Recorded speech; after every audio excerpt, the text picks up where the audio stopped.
Okay, you got your card now. Dear Board, thank you for hearing my concern. Again, I'm sorry this is not going to be the best news, so I apologize. I found myself with no alternative than to pursue a restraining order against a coworker after years of begging for management to enforce even their own rules and job schedules. Days prior to my hearing, I was called into Julie Braun-Martin's office and told this was between myself, this employee, and the courts only, and I was not to bring it into the workplace. They expressed no interest whatsoever in the charges.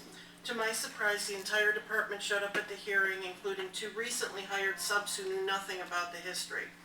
I was told by Lois and Julie that neither they nor the manager, Mary Meadows, knew anything about the entire department not showing up for work.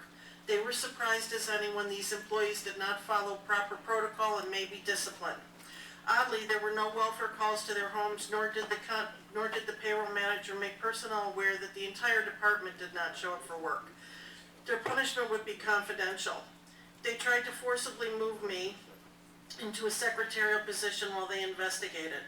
I would like to present these documents to the board. It is obvious, since these were signed prior to the hearing on March 18th, that they knew the entire payroll department was given leave to attend my hearing. My hands were tied while they literally shut the department down to aid the defendant. Recently, we had an interview with an attorney which was unprofessional, to say the least, with him actually throwing a pen across the table at myself and my attorney. Why a gossip contest instead of an auditor? Neither mendacious personnel reps nor co-workers who have been promised job upgrades once I'm gone will decide my professional fate.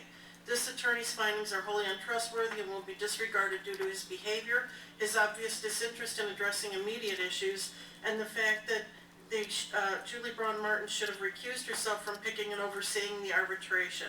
The issues still plague the fiscal department. I am already hearing rumors of the outcome. I would prefer to address the fiscal issues. How can our staff oversee the resolution they could not come up with? Do not skip over the management deficit and target the employees. I welcome the opportunity to speak with our interim superintendent. If you are worried about the health of the department, get us an auditor and knowledgeable leadership. I am now finding myself having to file a PERB complaint over 5 hours of overtime that Brian Richards has refused to pay me, although the same staff for the same days and the same work were paid. He has refused to include me in necessary staff overtime.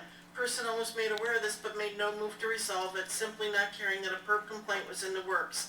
I cannot leave my trust in the hands of people who allow these small issues to become cancerous and require attorneys for even small resolvable issues. They can fire me or let me do my job.